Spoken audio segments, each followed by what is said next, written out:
The families and friends of the shuttle crew members had gathered to watch the launch in the viewing area at Cape Canaveral.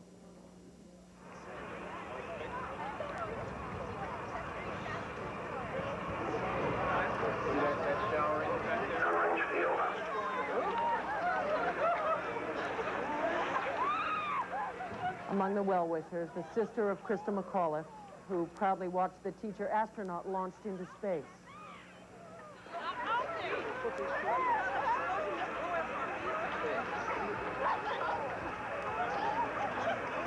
Everything had looked as if it were going smoothly, then the explosion.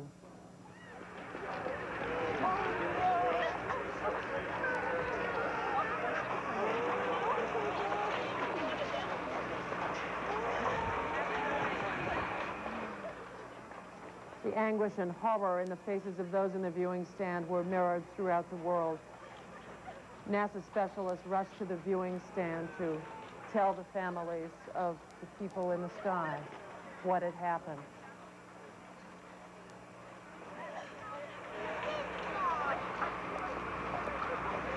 Flags at all public buildings be flown at half-staff through February 3rd in honor of the 7 crew members who died in today's explosion. For 7 days, all flags will be flown at half-staff. Today's shuttle tragedy also has sent shockwaves reverberating through the nation's capital. NASA's acting administrator William Graham was briefing members of Congress on his agency's budget at launch time. He and the legislators he was talking with were watching the liftoff on television. For details on that reaction from Washington, we're going to switch now to the White House, where CNN's Frank Sesno will join us. Frank. Well, Lou, official Washington watched right along with the parents of the shuttle crew and the rest of the nation as pride quickly turned to horror. The president watched in what was described as stunned silence, a video replay of the shuttle explosion. He postponed his State of the Union address, appearing instead in the Oval Office. He called it a day of mourning. Nancy and I are pained to the core by the tragedy of the shuttle Challenger. We know we share this pain with all of the people of our country. This is truly a national loss. Said the president, we mourn 7 heroes. He praised the astronauts' families and the astronauts themselves, who, he said, had a hunger to explore the universe. We've grown used to the idea of space, and perhaps we forget that we've only just begun.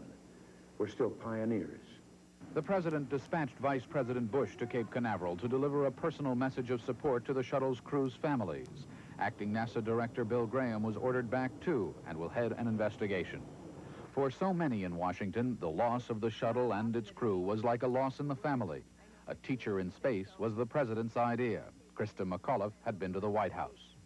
Senator Jake Garn had flown the shuttle last year and had developed special bonds. Well, it's very difficult for me to talk about it because these were my friends. Mike Smith, the pilot, was my mother hen. Yet Garn's confidence in NASA appears unshaken. He says he'd fly again.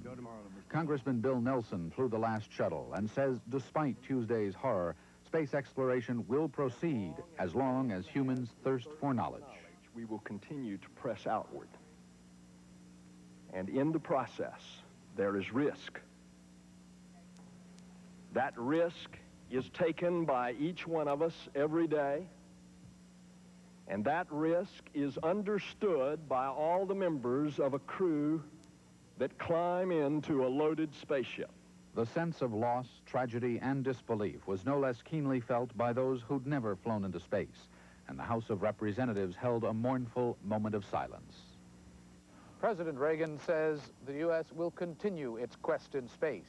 There will be more shuttle flights, the president said, and more shuttle crews, and yes, more volunteers and more teachers.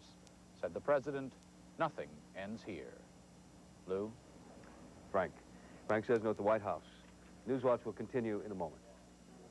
Continuing coverage of the worst disaster in NASA's history continues here on CNN.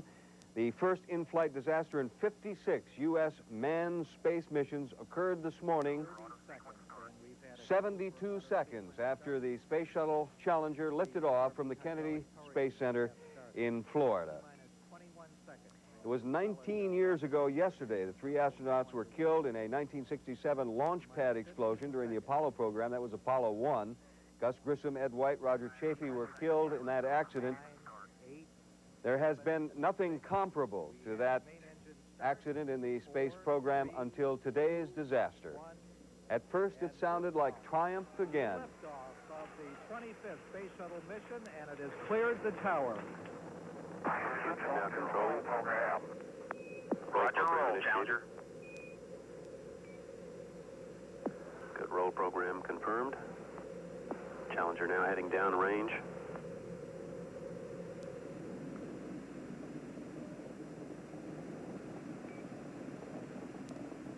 Engines beginning throttling down now at 94%.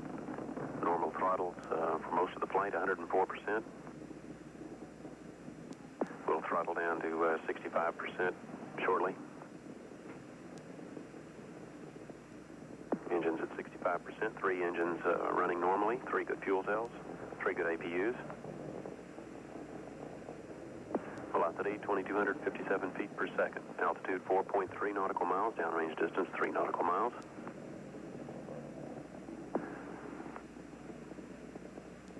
Engines throttling up. 3 engines now at 104%. Challenger, go at throttle up. And then it happened.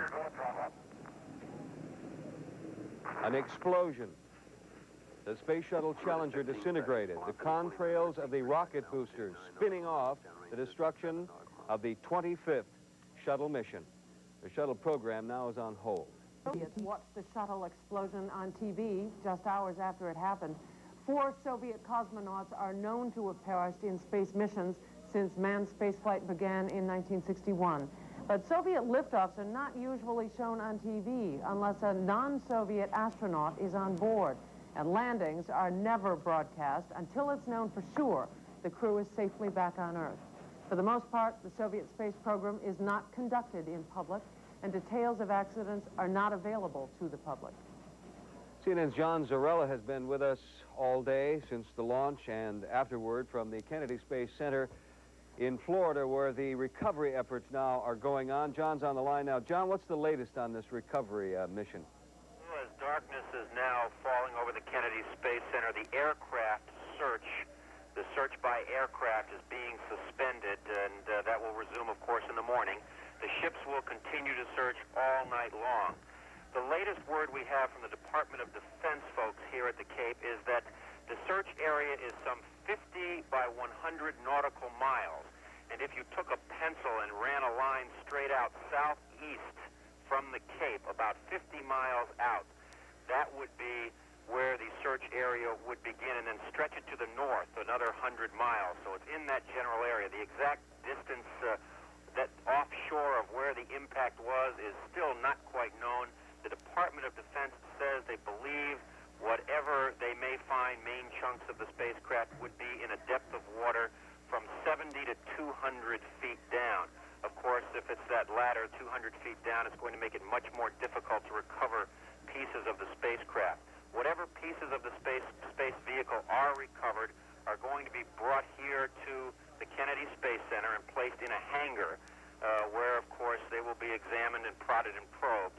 Any pieces of debris found by people that happens to float up on shore or found by boats out there, fishing boats, are going to be brought to Port Canaveral, a pier at Port Canaveral, and from there NASA will pick up those pieces. But again, NASA believes the impact point is somewhere about starting at about 50 miles to the southeast of the Kennedy Space Center and then stretching up north about 100 miles. It's quite a wide area of search, but that's where they're focusing their attention now. John, you may have already answered my next question, but I'm wondering, because I'm a television animal, why we have seen no television pictures today of this impact area or the search going on.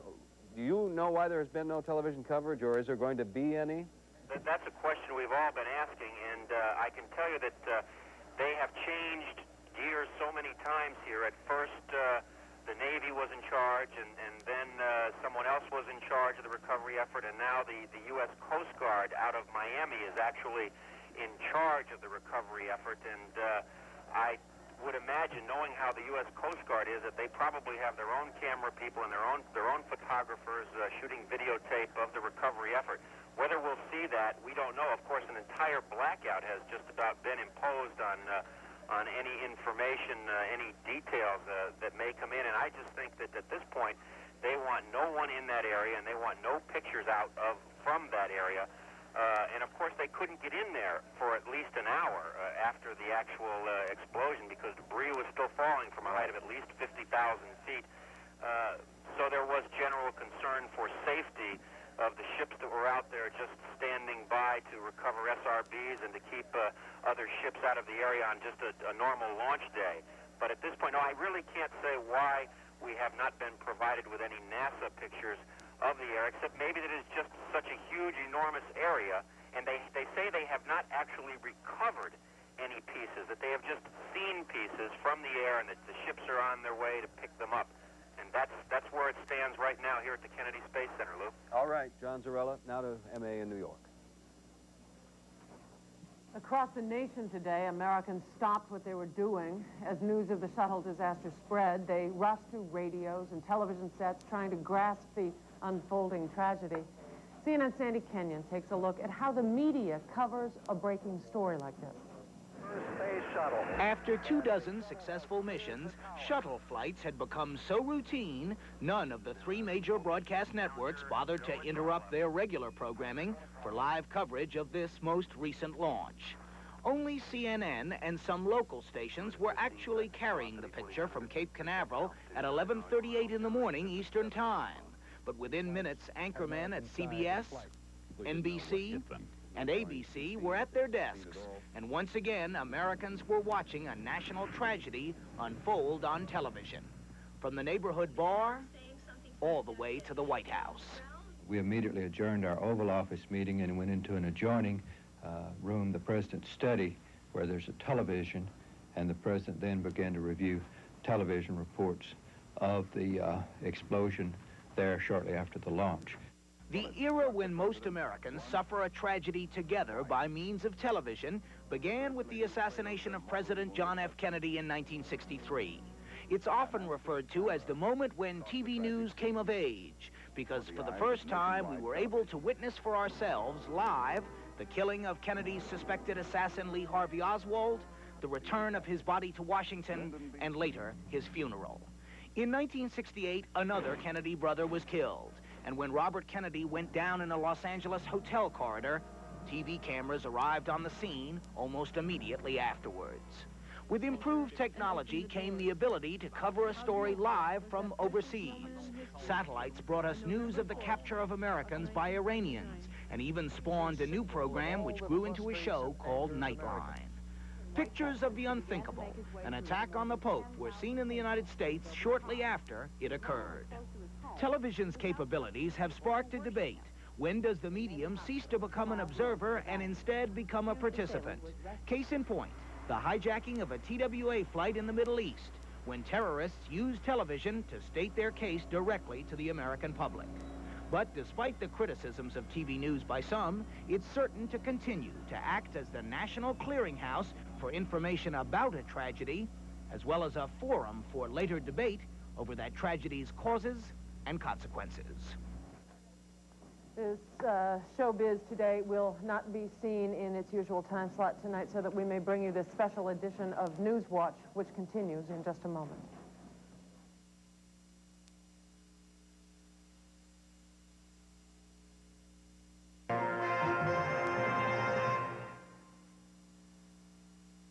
Hey, Melissa. Showbiz today, normally seen at this time, will not be seen tonight, only so that we may continue bringing you coverage of today's disaster with the Space Shuttle Challenger. NASA is refusing to speculate on what went so disastrously wrong with the shuttle launch this morning. The Challenger exploded into a mass of flames a little over a minute after blast-off from the Kennedy Space Center. 7 crew members were aboard, including the first teacher in space, Christa McAuliffe. Roughly 5 hours after the explosion, NASA grimly announced that there were no signs that any of the 7 on board had survived. All searchers found, as they combed the waters off the Florida coast, were pieces of charred debris from the Challenger. And people in the special VIP viewing stand, including the families of the shuttle astronauts aboard, watched in anguish and horror at the shuttle's explosion.